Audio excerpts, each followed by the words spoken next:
and welcome to Author Showcase of Oshkosh. Each episode we chat with a writer about their process, their goals, their recent work, and whatever else might be on their mind.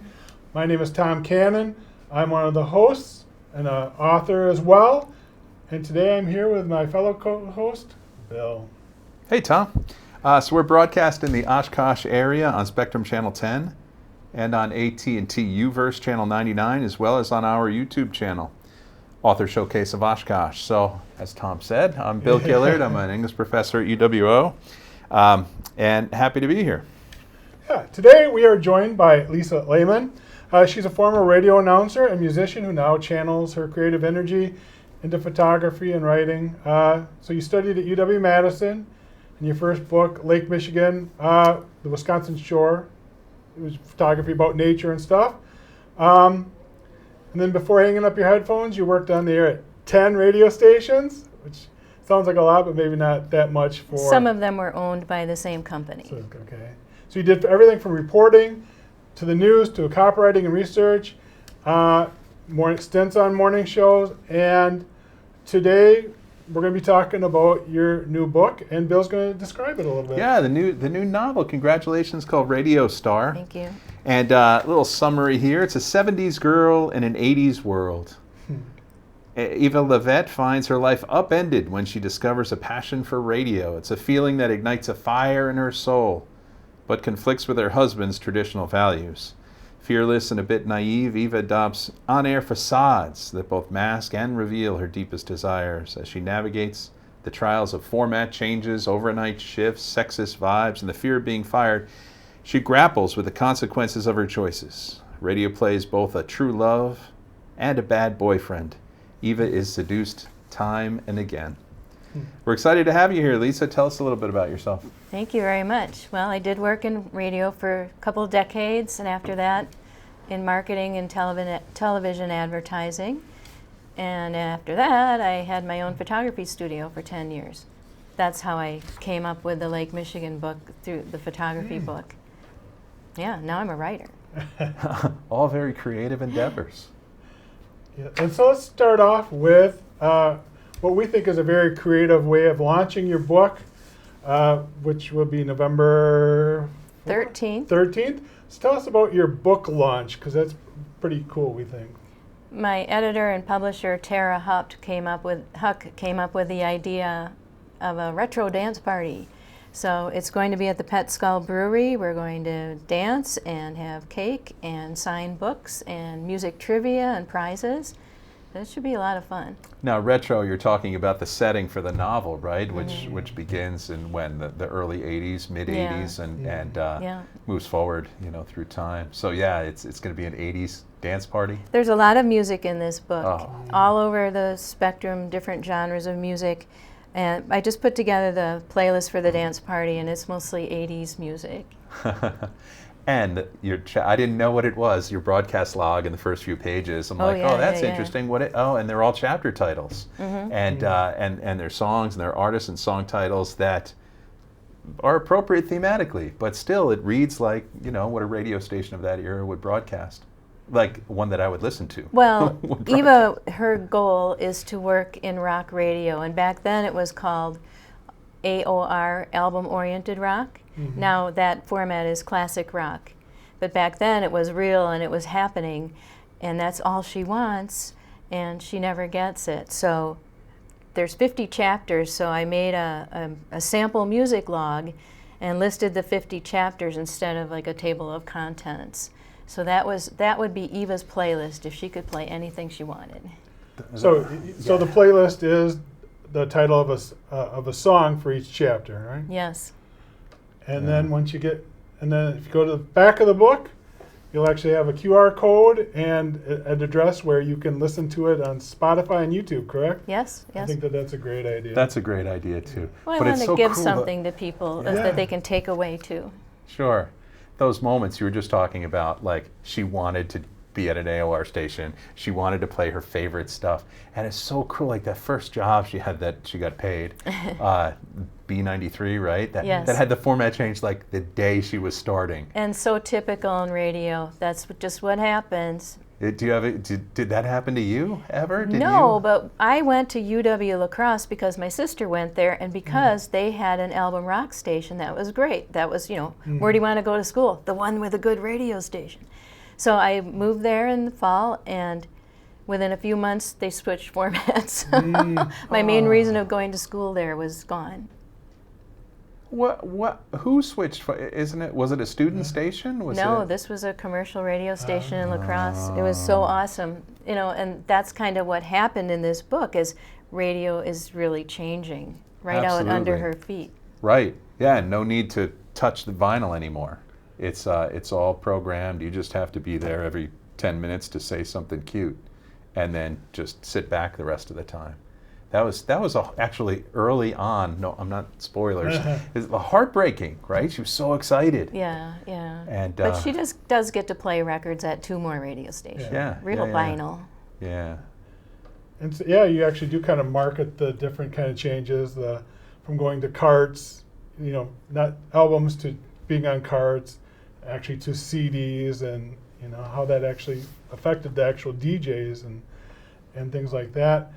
And so there's a lot of, you try to represent it pretty accurately. Like, there's a lot of realism, got the story in there, but this is, part of it is the story of working on radio stations and stuff. It truly is. There are dozens and dozens of Facebook groups of old people my age, radio announcers, and all they do is share stories. Do you still have the dream? 30 years after I worked in radio, I'm still having that dead air nightmare where I wake up in a panic. There's no record on the turntable, and So the main character has that dream quite often, and so do some of the other characters. And I believe that. The question I wanted to ask: how about the WKRP dream? Is it, how does that play into, because that was such a big part of the 80s as well. Sure. Especially if you loved and had interest in being a radio I just wanted to give them a nod. Yes. Yeah. And a lot of what happens in this book is a universal experience of radio announcers, I would say, in the 70s, 80s, and 90s. Because so many radio people have been early readers of this, and they'll just say, oh my gosh, this happened to me. Or, I heard this story. It's a radio urban legend of getting locked out of the station and the record is skipping. On what was the phrase that it's a Sunday morning program, and I couldn't believe that programs actually came on vinyl records, because when I played them, they were on reels or cassettes. Yes. But this announcer runs out to get a soda down the street or some cigarettes, comes back, and the record is stuck on a preacher going, and you will go to hell, and you will go to hell. And that's just a radio urban legend. Locked out, can't do anything about it. Yeah. And then he's fired. Of course. Because getting fired is a big part of being in radio. And sharing stories about being fired. Sure. Yeah. So that's sort of the ticking clock in this book, is worried about getting fired. Which is, could happen on the turn of a dime, without necessarily doing anything to do it, kind of at the whim of it.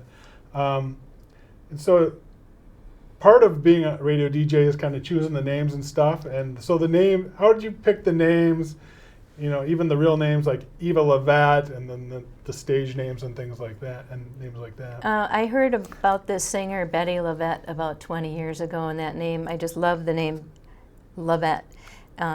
Eva's first name, I had named her Leslie, and then one of my friends said, I hate the name Leslie, so I couldn't use that. So I thought, well, what's a name that nobody hates? And I came up with Grace. So for a few years while I worked on this, Eva's name was Grace, and then I just didn't like the letter G. Don't ask me why. And so I thought, what's another name that no one could be offended by? And I thought, Eva. Good.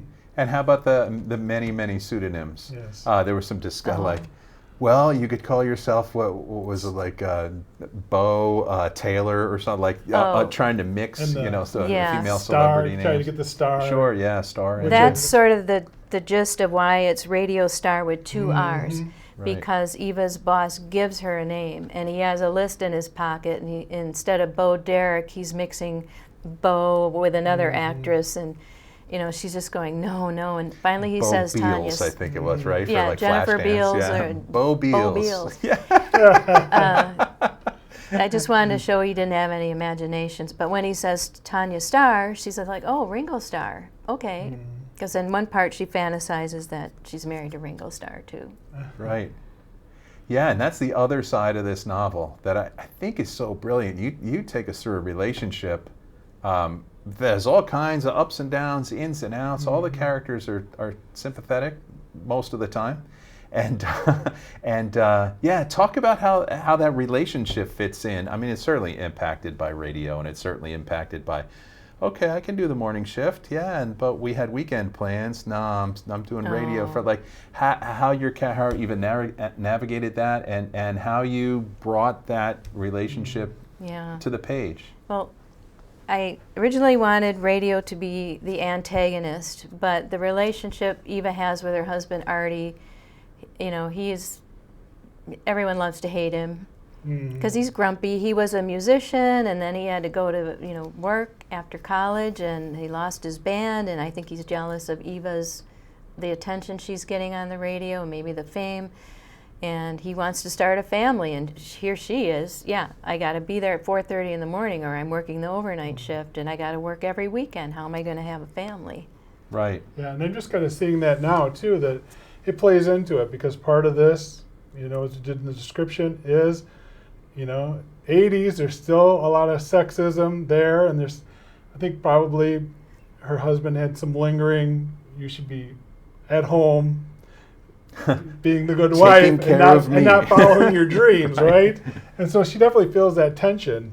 Yes, yes. Yeah, how important a part of that for you in the motivation to write this, to capture that moment in time, as it is it's the late 20th century. It's not the 18th century where there were the very rigid gender roles. I wrote this mainly during Me Too. Oh. And that's why a lot of this is brought to the surface. But every woman who maybe even today goes through the things she goes through, inappropriate touching or being called kiddo or darling, someone, a coworker assaulting her, those kind of things, those happen to all of us. I had a boss who used to come and rub my shoulders when no one else was around, and I was in my 20s and I didn't know what to do. So that a lot of that is she's naive and she doesn't know how to handle situations, and I tried to give her agency by the end of the book where she starts taking things and she yells at someone or she stands up for herself. Yeah. In the context of that profession, though, where you get fired like twice a week, that's very, very difficult to navigate, especially somebody young, doesn't have a long resume, trying to break in, wants to say yes to everything. It's a fascinating struggle for that character who has a dream as a woman in that world, trying to make it happen, but at the same time preserving something of herself. And the things about, we could not play two songs back to back by female artists. We could not. Is that true? They would not schedule two female announcers back to back. So she truly was like, there's no other opportunity for me at this other station because there's a girl on middays, so I can't work in the morning and I can't work in the afternoon, so the only shift available to me is at night. Yeah. So just because they didn't want a woman following another woman, she was stuck in the position. She wouldn't be able to move up to the coveted morning or the afternoon spots, right? Radio was a man's business all from the beginning. I mean, there were women on those old comedy shows, but I look at pictures from the 60s, 70s, the whole staff is male, and I don't think they liked women coming on board. And my friend said to me once, the first time she heard a woman reading the news, she thought it sounded funny. She's my older friend of mine. Yeah. Yeah, I want to stay in this moment for a second, the kind of breaking in moment, and I want to ask you about like not just the novel but your experience too. But is it possible for you to read a little section of that from very early in the novel, where Billy Soul is taking a test drive for the first time in college radio and being on air for the first time and experiencing that? Yeah. It's her first night on the air. She's practiced all semester. She waited till the very last night of the semester because if she didn't go on the air, she wouldn't pass the class. So here she is, turns on the microphone. Sound waves generated by Eva's voice were transformed by a transducer into acoustic energy.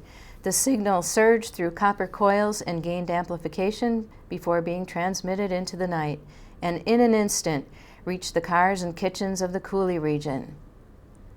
Good evening. This is 90.7 FM La Crosse Public Radio. I'm Billy Soul. More music is coming up.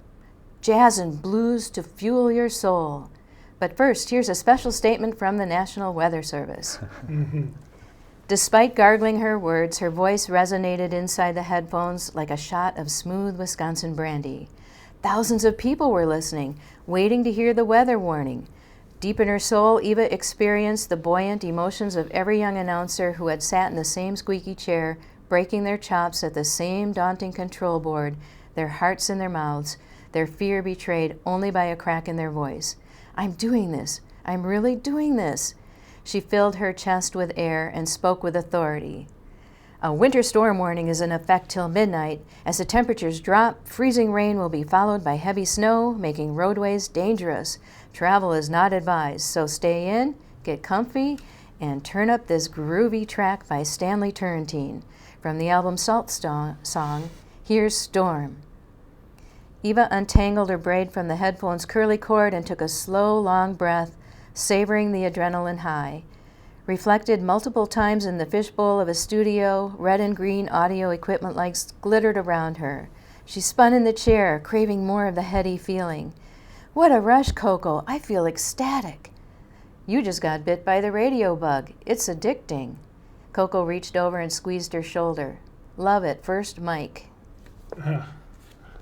That's a great section, that origin story for the passion that runs through the whole novel. As a writer, I zoomed into the micro of the waves coming through the microphone, and then after she spoke, I zoomed out to this whole audience and the past and everyone who had sat in that chair. So it's kind of a technique that I read about, and I thought, I'll try this. Oh, brilliant. Plus you get the two emotions in there. You get the excitement, falling in love with it, but also kind of the, all right, here's my first moment I'm on the air, and I'm starting off with and stumbling over What's my name? Yeah. So you get the excitement, but it's not, you also get the disappointment. It's terrifying. The first time I opened the mic and went on the air, and I said something, and I shut off the mic, and I had no recollection of what I said. None. Where and when was that? That was at the campus station I worked at. Okay, in La Crosse. Playing jazz music. Wow. Yeah. Now, what time of day was it? Night, Friday nights. Oh. What time? Like what? Like 6 to midnight. You got that slot as like a first timer? Oh, no one wanted to work Friday night in college. That was where the the newbies started, and you would get there an hour early and go into this music library. It was just all records, and thoughtfully pull your albums and put the whole show together. I remember I was on radio in college too, and it was a big deal. It was a pretty powerful station too in Durham, North Carolina.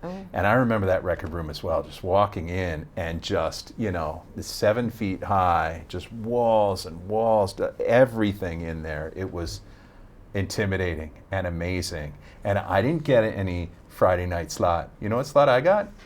3 to 6 a.m. Tuesdays. Oh. 3 to 6. We signed off at midnight. That didn't help. That didn't help my class attendance. The big deal was when I got to do a big band show from 1 to 3 in the afternoon weekdays.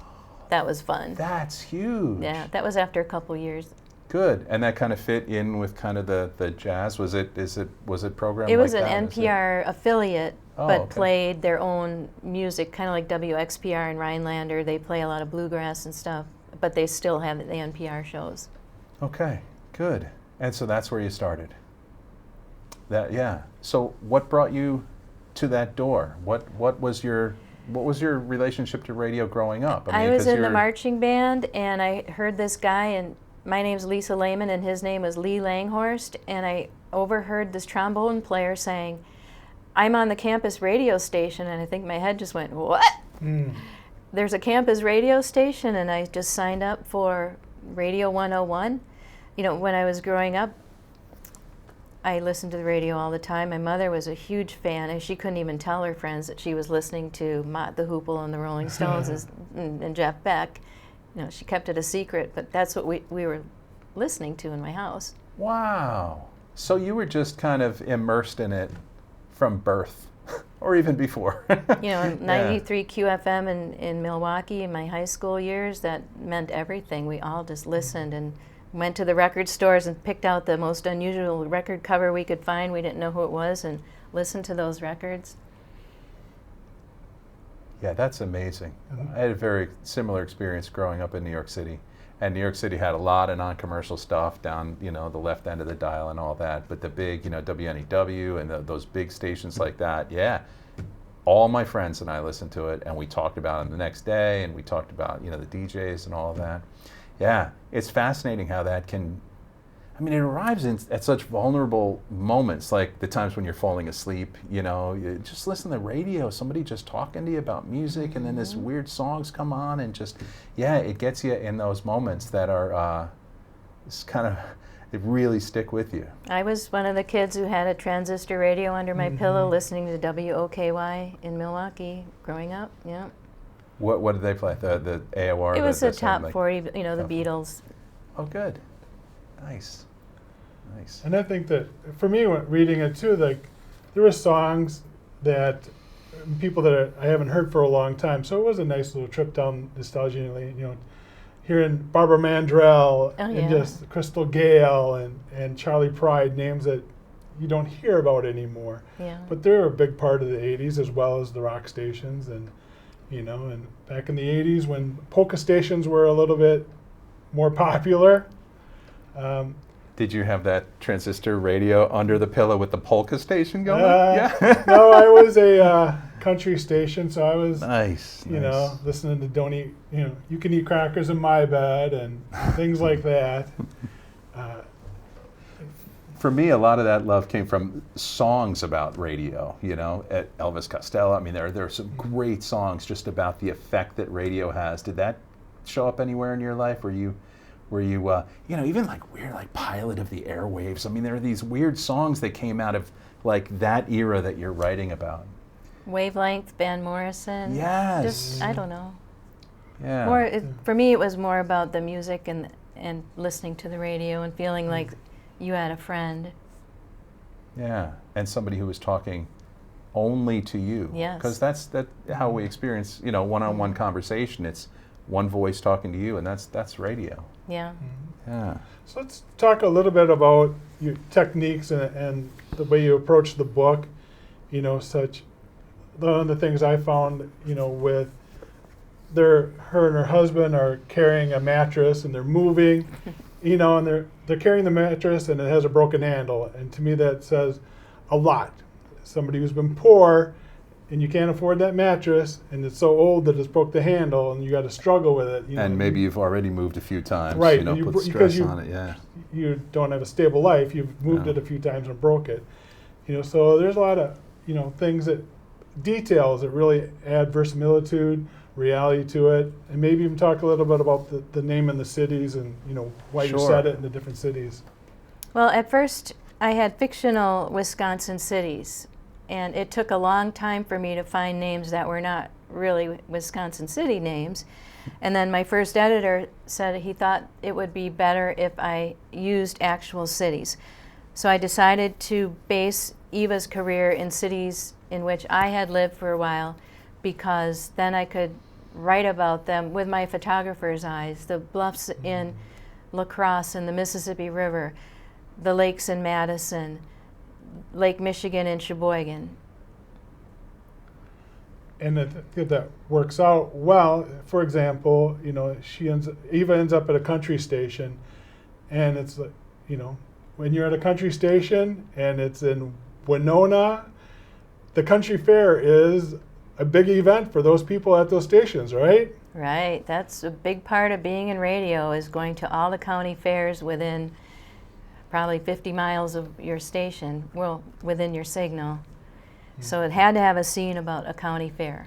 Absolutely. Yep. And the remotes that, and her having to learn on the fly. Absolutely. All right, we're going to be live in 30 seconds. Here's what you have to do. Yeah. Oh, no one came in for, you just worked from midnight till 6 a.m. and the guy didn't show up, so you're working from 6 a.m. to noon. Oh, and there's a remote schedule. What is that, and how do I put it over the phone? I have no idea. Eva had to learn on the fly. Sure. With all the possibilities for disaster, every second of the day that stuff like that was happening. Yeah, that's really fascinating, all of those things. There's a lot of situations in this book that were real and happened to everyone who works in radio, pretty much. We all tell this story of don't forget to put the antenna down, when it's on the back of the truck and you drive away from the electronics store, because more than one idiot has driven away and, ran into a overhead line or something. Yeah, fascinating stuff.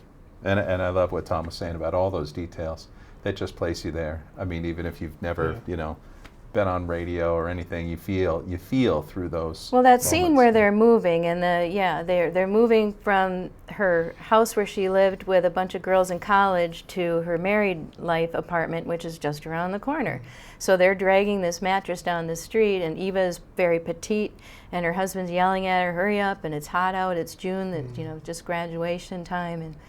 And there's no handle for her to grab on, and then a car drives by and she pulls her hat down because in writing they say don't show, don't tell, show, don't tell. So I could say, oh, Eva was embarrassed, but instead Eva just pulls her cap down when a car comes by, and you show the reader what's happening versus saying, oh, she was embarrassed. And then the setting does absolutely is a part of Eva's journey and affects her life, like being at that country station, and can you talk a little bit about how her personas she can't balance between who she is and who she's portraying, and the effect of that on her? One funny thing in radio is that you call your co-workers by their on-air names, not their real names. In fact, most of the time, you don't even know what their real names are. So even if you meet them after work for happy hour, you're still calling them by their on-air names. So I thought that's a perfect vehicle to, I didn't want to make her like Sybil with 19 split identities, but to really kind of lose herself. And then she conveniently blames the country music, cheating and the drinking songs to explain away some of her own bad behavior. Saying, oh, I'm surrounded by all these songs, and gosh, I've really been drinking a lot lately, and I won't disclose any more for people who want to read it and keep a surprise. Yeah. No spoilers. No. And so could you tell us a little bit about your publishing journey? Yeah. What that was like. The book Radio STARR is coming out with Freshwater Press, and they even have a book club kit, right? So if book club wants to join do your book, you'll even join them on Zoom. So tell us about your journey to publishing. Well, 10 years ago I published a book of photography because I just felt like there was really nothing that showcased Lake Michigan in the winter. And I don't think a lot of people go down to the lake in the winter, and living near the lake, I walked on the beach every day. So I just gathered 8 of my photography friends and I put this book together, self-published it, and I sold quite a lot, but I did everything myself. And I don't know, I guess it gave me the confidence to want to write a novel. I had started a novel when I was 26 and never finished it on a typewriter. And things led me to this story, and I started writing it in first person, and it was very boring to me. And I just started taking classes at UW-Madison. They had Right by the Lake, a 4-day thing. They had a week-long Writers Institute, learning about plot, characters, the business of publishing, and just slowly rewrote the whole thing in third person. And it's just been a matter of learning and honing and rewriting and I tried to find an agent for a couple of years, and that I couldn't even tell you what genre. Was it historical fiction? Was it women's fiction? You know, agents talk about upmarket fiction. I had no idea, and you have to be extremely specific. So if anybody wants to write something, first decide what genre it's going to be and write to what the expectations are, because, for example, romance novels always have to have a happy ending. I never knew that. I consider this unlike real life to be women's That's why I fiction. could never do them. So women's fiction is about a journey, and it's not necessarily for women, but it's usually about a female character. So this is very much women's fiction, but because it's set in the 80s, it's bordering on historical fiction, and because it is so true to the experience, a lot of people are calling it historical fiction. But writing is just a matter of learning and rewriting, and I was so lucky to find Freshwater Press because I had given up. I was ready to shove it aside, and even after I heard about them, and there was this window, I had till January 15th to submit my manuscript, so I had 4 months. I read a book on storytelling, I read another book on writing, I did a complete rewrite. I mean, I locked myself in a room for 4 months, and this came out of it, and submitted it, and they accepted it, and I'm still kind of blown away, pinching myself.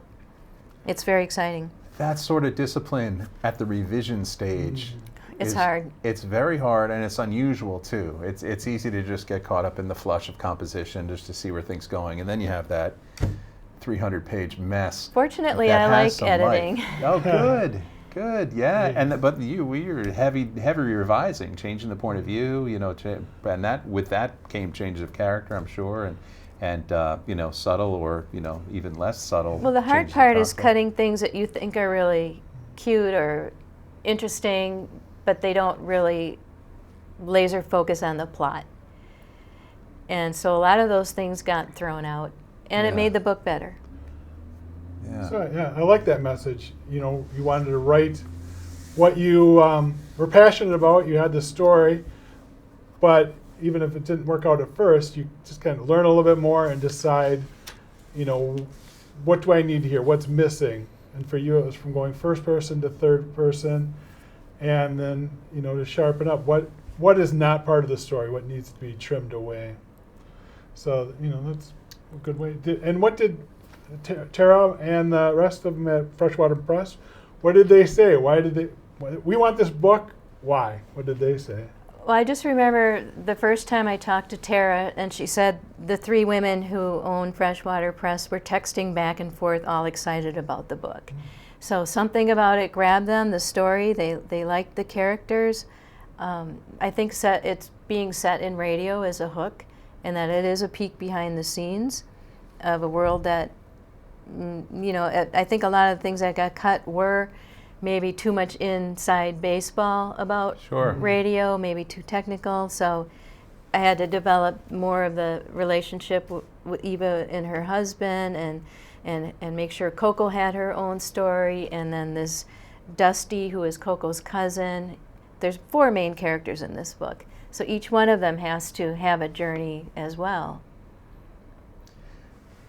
Before we finish, I just wanted to ask you about the present moment. We've talked a lot about the past, and we share a lot generationally, a relationship with radio and all that, and it's just brilliant stuff. I mean, today, American society, we're so fragmented. We're all off in our own worlds. We're all off in our own little, within, just between our ears most of the time. We don't share that. What broadcast radio used to. When I say we, I'm talking mostly younger people, like my kids' generations. They don't have any sense of a community around what you listen to. What's the state of radio today, broadcast radio today?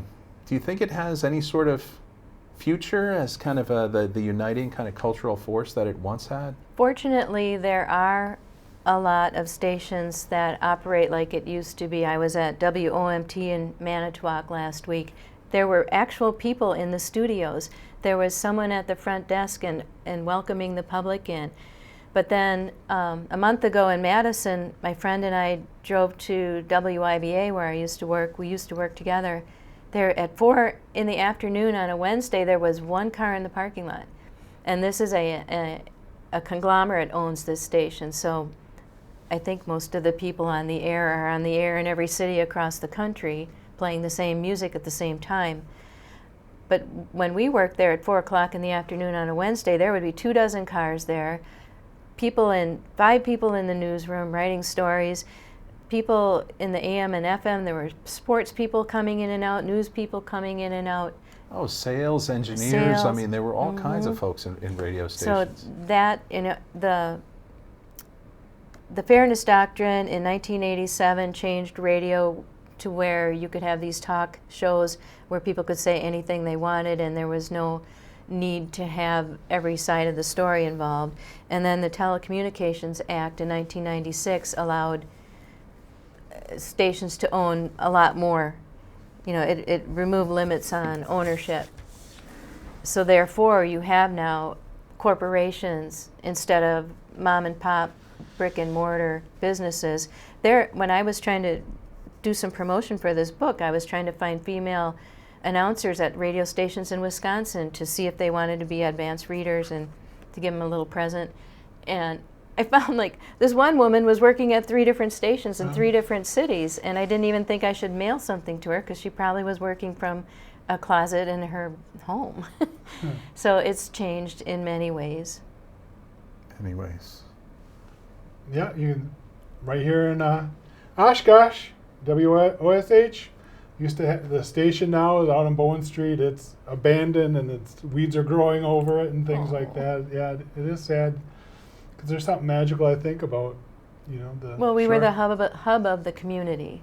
Mm-hmm. And there's a station in Beaver Dam that's like that. They're the hub of the community. So there are still stations like that. Yeah, it's a similar story with local journalism as well as local newspapers, Yes. which used to unite communities, even if it was high school sports scores or whatever. Oh, there's an event downtown, right? And everybody would know because everybody read the paper. It's gone, right? Bought up by first big, corporate, entities and then eliminated. And a lot of that is just demographic changes and social Syndicated media. articles. Sure, yeah. Good. So yeah, it's great. It is a history lesson in the way things were in the 80s, from the culture of the country stars and and things like that. And if you are not interested in that, there's still a great story of Eva and her journey with her husband, overcoming grief and finding happiness and things like that. Yep. Yeah. Good. So, that's all the time we have for today's episode. I'd like to thank Lisa Lehmann very much for appearing. You can find the brand new novel, Radio Star, wherever you buy books. And well worth your time. Thank you for being here. Yep. And so be sure to check out our other episodes on the Oshkosh Media channel, and also our YouTube channel, Author Showcase of Oshkosh. If you have friends that aren't, don't have cable, please let them know. And if you see it on YouTube, comment and tell Lisa what you think of our book. Hopefully it'll be positive. So thank you for joining us today. It's been a treat. Well, that's Tom Cannon, and I'm Bill Gillard, and see you next time on Author Showcase of Oshkosh.